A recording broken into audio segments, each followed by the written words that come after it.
요거 나 학원에서 쓰는 교재인데 일부를 배포해 보려고 가져왔어. 일종의 하프 모의고사인데 이름은 개모임이라고 했어. 계산력 모의고사야. 개모임인데 요거가 최근에 수능이 바뀌었다. 평가원 시험지가 바뀌었다는 거에는 거의 다 공감대가 있을 것 같아. 그 바뀐 시험지를 어떻게 대비하는가 그거에 대해서 이제 내가 요거를 풀어봐라 이렇게 얘기를 하는 거거든. 최근에 수능이 어떻게 바뀌었냐는 저번에도 한번 영상을 찍었는데 뭐 계산량이 올라갔다던가 그 다음에 케이스 분류라든가 뭐 정수 조건이라던가 뭐 이런 것들이 좀 대두됐는데 이게 하나같이 전부 다 시간 관리를 어렵게 만드는 그런 점이 생겼던 거거든. 그래서 시험지의 전체적인 난이도를 보면은 요 킬러 문항들은 좀 쉬워졌는데 이것도 싸잡아서 얘기할 수는 없는데 왜냐면 15번, 22번, 28번, 30번을 다 따로따로 얘기해야 되는데 뭐 22번만 해도 사실 작년에도 되게 요동쳤잖아. 막 어려웠다 쉬웠다 이랬단 말이야. 그래서 이거를 한꺼번에 말할 수는 없지만 그래도 이제 전체적으로 가형 시절하고 비교하면은 이제 확연하게 쉬워지긴 했지. 킬러들은 전반적으로 좀 쉬워지고 있고 근데 그럼에도 불구하고 학생들은 오히려 시험지를 더 어렵다고 느껴. 어렵다고 느끼는 거는 9번에서부터 14번 뭐 이런 것들이 어려워져서 그렇거든. 그리고 20번, 21번 얘네들 사실 뭐 28번, 30번 얘기를 별로 할 필요가 없는 게 공통치면서 이미 망해 있기 때문에 뭐 28번이 어려웠다느니 뭐 30번이 쉬웠다니 이런 게 별로 중요하지가 않은 거지. 그래서 이쪽에서 시간을 어떻게 잘 관리하는가 이게 지금은 수능 대비의 가장 핵심적인 사항인 것 같고 이게 옛날에는 어떤 문항의 아름다움 이런 걸 얘기했잖아.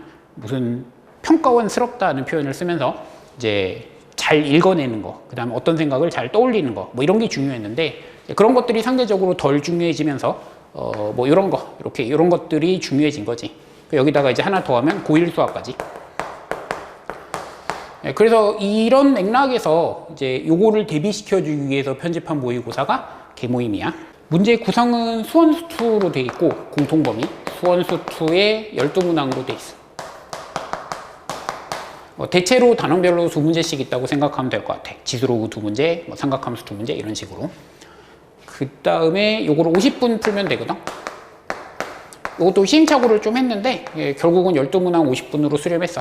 원래는 풀모의고사를 풀면 당연히 좋지만 100분이란 거는 사이사이에 끼워 넣기도 힘들고 해가지고 처음에 30분 같은 것도 생각해 봤는데 그 100분 동안 시간 관리해야 되는 거랑 30분 동안 시간 관리해야 되는 건 완전 다른 작업 같더라고.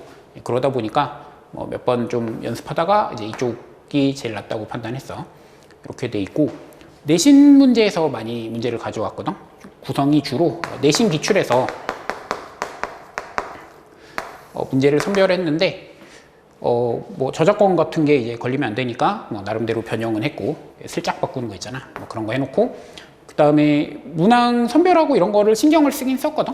한 시험지에 뭐 20몇 문제인데 그거 풀어도 보통 한 문제 정도 뽑더라고. 그 중에서 그래도 학생들이 풀어볼 만한 문제 내가 이게 모의고사에 놔도 이상하지 않겠다 싶은 게 기껏해야 하나 뭐 많으면 2개 이렇게 있어가지고 문제를 꽤 세심하게 선별했어. 시간이 꽤 걸렸어. 뽑고 그거 변형을 좀 하고 뭐 요게 이제 대부분이고 그 다음에 이렇게 단원을 맞춰야 되니까 거기다 내가 만든 문제 이런 게 몇 개 들어가 있고 전체적으로는 이제 평가원이 좀 내신스러워졌다. 그러니까 평가원스럽지 않고 내신 같다. 이거를 반영해서 여기서 뽑은 거지. 똑똑하지 않니? 이번 6월 시험지를 갖고 얘기하면 될 것 같은데 2025학년도 6월 시험지 이 시험지를 학생들한테 복귀해보라고 하면은 아마 이 말을 제일 많이 할 거야. 시험은 망했는데 시험 점수는 만족스럽지 않다. 그런데 다시 풀어보니까 안 풀리는 게 없더라. 이 얘기를 하는 학생이 굉장히 많을 거야. 3등급 이상이면은 실제로 잘 친 애들 아니면 죄다 그 말 할 것 같아. 왜냐면 실제로 어떤 내용적으로 뭐가 어렵다가 아니라 12번 말리고 뭐 14번 말리고 이러면서 시험이 망한 거지. 그러니까 뭐 미적에서 예를 들어서 30번이 좀 특이했다, 뭐 28번이 보기보다는 어렵지 않았다 이런 것들이 별로 중요하지가 않은 거지. 그러니까 시간 관리를 잘 해가지고 100분을 잘 썼으면 되는데 앞쪽에서 계산 말리고 이러다 보니까 그리고 14번 아니면은 20번, 21번 이런 것들이 시간을 많이 뺐다 보니까 거기서부터 망한 애들이 많았을 것 같거든. 근데 그게 어떤 내용의 문제가 아니라 연습하는 거지. 이제 문제를 정확하게 풀고 답까지 내고 이런 걸 연습하라는 거거든. 그래서 사실 모든 컨텐츠가 그런데 뭘 풀어도 마찬가지인데 이 모의고사를 풀 때는 문제를 끝까지 푸는 게 되게 중요해. 여기 2학기 때 학생들이 많이 빠지는 함정이거든. 그러니까 실무를 엄청 풀어. 실무를 되게 많이 푸는데 답까지 잘 안 내. 그냥 대충 풀고 아 이번 시험도 망했네 이러고 해설 보면은 알 것 같거든. 그냥 해설 보고 뭐 이렇게 보면 알 것 같으니까 뭐 대충 이렇게 푸는 건가 보다 이러고 그냥 넘겨. 그러면은 그거를 그 다음 날 줘도 또 못 풀어. 그러니까 이게 푸는 거랑 안 푸는 거랑 똑같거든. 그러면서 왜 꾸역꾸역 푸는지 모르겠는데 그런 식으로 공부한 애들, 문제를 끝까지 마무리 안 하고 뭐 대강 이렇게 하는 애들이 이제 이런 시험이 쥐약이 되는 거지. 그러니까 평소에 이제 문제를 끝까지 푸는 거 이게 굉장히 중요하고 그 발레가 나야. 내가 뭐냐면 내가 원래 문제 끝까지 안 풀거든. 그랬더니 딱 망하더라고. 확실하게 망하던데 그 다음엔 시간 관리지. 시간 관리가 12문제를 50분에 딱 풀어가지고 만족스럽게 답지를 만들 수 있는 학생은 그렇게 많지는 않을 거야. 평소 모의고사의 90점 이상 정도가 그 정도에 해당할 거야. 84, 88 이렇게 왔다 갔다 하는 애는 50분 동안 완벽하게 이걸 다 풀어가지고 12문제 답을 딱 뽑았다. 이런 경우가 그렇게 많지 않을 거야. 그러면은 시험지 안에서 시험 시간 안에서 선택해야 되는 거거든. 내가 이거를 검토를 할 것인가 아니면은 안 풀린 문제에 도전할 것인가 이런 걸 해야 되는데 선관 같은 게 필요한 거지. 이게 시간을 들이면 풀 수 있는 거다 없는 거다 이런 게 중요하니까 시간 안에서 그 압박감을 느끼면서 풀어내는 게 되게 중요한 거거든. 그래가지고 시간 재가지고 정확하게 답지를 만들어 보는 걸 연습하면 좋을 것 같아.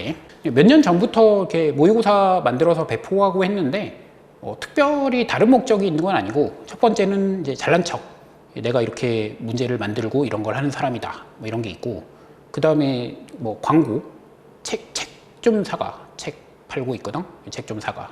그 다음에는 피드백을 좀 받고 싶은 것도 있어. 나는 지금 수능 이렇게 변해서 이런 식으로 대비를 시켜야 되는 것 같은데 이제 풀어본 학생 입장에서는 이게 어떻게 느껴지는가. 그 다음에 다른 선생님들이 이걸 썼을 때는 어떻게 느끼는가. 이런 게 좀 궁금한 것도 있거든. 그래서 의견 같은 거 주면 고맙고